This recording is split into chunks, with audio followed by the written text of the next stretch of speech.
व्यासपीठ पर विराजमान आचार्य श्री पंडित सुनील तिवारी जी महाराज के मधुर वाणी से विगत एक सप्ताह से श्रावण मास में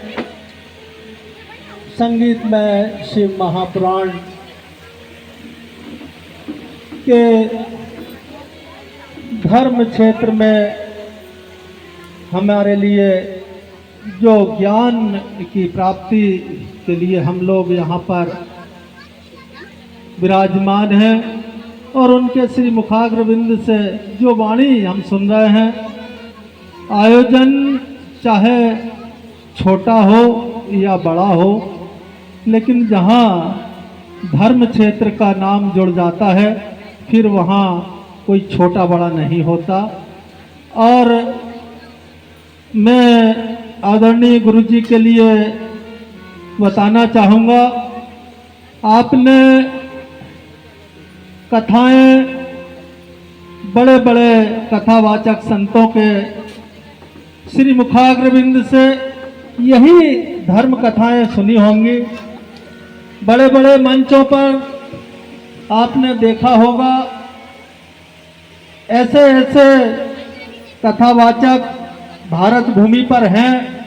जो एक एक कथा के 50-50 लाख रुपए लेते हैं और उसके बाद इसी कथा को अपने मुख से धर्म प्रेमियों के बीच में श्रवण करते हैं। लेकिन मैं इस कथा में विशेष बात इसको बताने का प्रयास कर रहा हूँ कि वो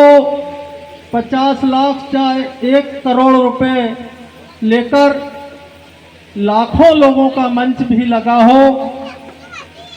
कितना ही बड़ा आयोजन हो, उसमें धर्म की बात तो आपने पूरी तरह सुनी होगी, देखी होगी और कथाओं का लाभ भी आपने लिया होगा। लेकिन जो कार्य आदरणीय पंडित जी की कथा में जो देखने को मिला होगा कि माता तुल्य पिता तुल्य जो बुजुर्ग हैं उनको भगवान के स्वरूप मानते हुए, साक्षात उन्हें ईश्वर के रूप में मानते हुए उन्होंने व्यास गादी से उतरकर आपकी पूजन की, ऐसा आपको इतिहास के पन्ने पर किसी कथावाचक के कथा प्रांगण में देखने को नहीं मिला होगा। ये बात ऐतिहासिक बात है, इतिहास के पन्नों पर लिखी जाने वाली बात है कि आज श्री राम जानकी मंदिर इस प्रांगण में और राम जानकी मंडल महिला मंडल के द्वारा आयोजित ये कथा में जो कार्यक्रम आपने देखने को मिला और मुझे यहाँ पर आदरणीय गुरु जी के द्वारा, परम पूज्य गुरु जी के द्वारा जो संबोधन रखने का अवसर दिया, मैं उन बहनों को भी कोटि कोटि नमन करता हूँ, प्रणाम करता हूँ। दूसरे इसी मंच से आदरणीय गुरु जी के द्वारा जो संवाद भगवान प्रभु श्री गणेश के माध्यम से, उनके द्वारा दिए गए संदेश के माध्यम से, चाहे प्रभु श्री राम जी के द्वारा दिए गए संदेश के माध्यम से जो संवाद यहाँ पर आपके श्री मुखाग्रविंद से हमें सुनने को मिला, उससे जो प्रेरणा मिलती है वो प्रेरणा हर घर की आवश्यकता है, हर घर की जरूरत है, हर व्यक्ति को उसको अनुसरण करने की आवश्यकता है। संदेश तो उन्होंने दिया ही है, संदेश के साथ साथ जो बात हम बड़े मंचों से चाहे छोटे मंचों से रखते हैं, माता पिता के सम्मान के विचार की बात को रखते हैं, वो सारी बात उन्होंने व्यास गादी से, व्यास गादी पे विराजमान जब कोई कथा व्यास किसी बात को बोलता है तो वो भगवान की वाणी के स्वरूप होती है। और उन्होंने यहाँ से इस बात को बोला है कि धरती पर यदि कोई सर्वोपरि हमारे हैं, हमारे सबसे बड़े पूजनीय हमारे घर में कोई हैं तो वो हमारे जन्मदाता, हमारे माता पिता हैं। इनका यदि आपने सम्मान किया तो सारा जहां में आपको सम्मान मिलेगा, और यदि इनका सम्मान नहीं किया तो उन्होंने एक छोटी सी कहानी के माध्यम से चेतावनी भी दी है। वो चेतावनी क्या थी, आप सब ने सुना है कि किस प्रकार से बेटा और पुत्र वधू ने बूढ़े माता पिता को वृद्धाश्रम ले गए, और वहां से उन्होंने जो चेतावनी दी, जो पंखा लगाने वाली बात कही, और उस माँ की चिंता देखिए। उस माँ ने कहा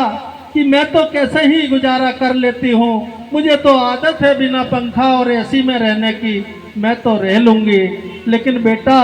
तुम एसी और पंखे में रहते हो, तुम्हें ये आदत नहीं है, और जिस दिन इस जगह पर तुम आओगे उस दिन तुम्हें इस पंखे की जरूरत पड़ेगी, इसलिए मैंने तुम्हारे लिए ये पंखा लगवाने की बात कही है। ये बात गुरुजी ने इस मंच के माध्यम से, व्यास गादी से एक चेतावनी के रूप में आपके बीच में रखी है। बहुत सारी बातें मैं हर मंचों पर करता हूँ, लेकिन यहाँ मैंने जब सुना गुरुजी को तो मुझे कुछ बोलने लायक बचा ही नहीं। सारी बातें आदरणीय गुरुजी ने जिस शब्दों से, जिस प्रकार से और जिस गादी से आपके बीच में रखी है, उसका कोई मोल नहीं है, वो अनमोल है। मैं तो बस परमपिता परमात्मा से प्रार्थना करता हूँ कि आज भोपाल की इस धरती पर, यहाँ पर आपने ये कार्य की शुरुआत की अपनी, चाहे श्री राम कथा हो, चाहे भगवत पुराण हो, चाहे शिव पुराण हो, चाहे जो भी कथा, जो भी धार्मिक आयोजन आप करते हैं, उस आयोजन में संस्कार सेना के नेतृत्व में माता पिता के सम्मान की बात को आगे बढ़ाने का आप कार्य कर रहे हैं। मैं ईश्वर से प्रार्थना करता हूं कि आज यहाँ पर 100-200 लोगों के बीच में आप ये बात रख रहे हैं, और ऐसा भी समय आएगा एक दिन कि भारत में, मैंने आपको पहले बताया कि जो बड़ी बड़ी कथाएं कई लाखों रुपया लेकर की जाती है और लाखों हजारों लोग उन कथाओं में होते हैं, ऐसे पूरे भारत भूमि पर आदरणीय सुनील तिवारी जी महाराज की पूजा होगी, और उनकी कथाओं में माता पिता के सम्मान का संदेश दिया जाएगा। जिन्होंने जो बात कही, मैं 4 पंक्तियों में उन बातों को कहते हुए अपनी वाणी को विराम दूंगा। वही बात जो आपने कह चुके हैं, मैं अपने शब्दों में कह रहा हूँ कि जो माता पिता को प्यार करें, जो माता पिता को प्यार करें, वो लोग निराले होते हैं। जो माता पिता को प्यार करें, वो लोग निराले होते हैं, और जिनके साथ माता पिता रहे वह तो किस्मत वाले होते हैं, वह तो किस्मत वाले होते हैं। चाहे ये धर्म का मंदिर है, और बहुत सारी बहनें, भाई बंधु, जैसा कि गुरुजी ने पहले भी बताया कि धर्म का कार्य करने के लिए, पूजा पाठ करने के लिए जाते हैं, उस पर भी 2 लाइनें हैं कि चाहे लाख करो तुम पूजा, चाहे लाख करो तुम पूजा और तीरथ करो 1000,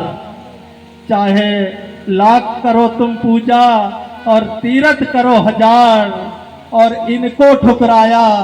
तो सब कुछ है बेकार, सब कुछ है बेकार, सब कुछ है बेकार। चेतावनी भी है कि जो माता पिता की नहीं सुनेगा, जो माता पिता की नहीं सुनेगा, उनकी कौन सुनेगा? जो माता पिता की नहीं सुनेगा, उनकी कौन सुनेगा? और जो माता पिता को ठुकराएगा, दर दर की ठोकर खाएगा, दर दर की ठोकर खाएगा। जय जननी, जय माता पिता, जय संस्कार सेना,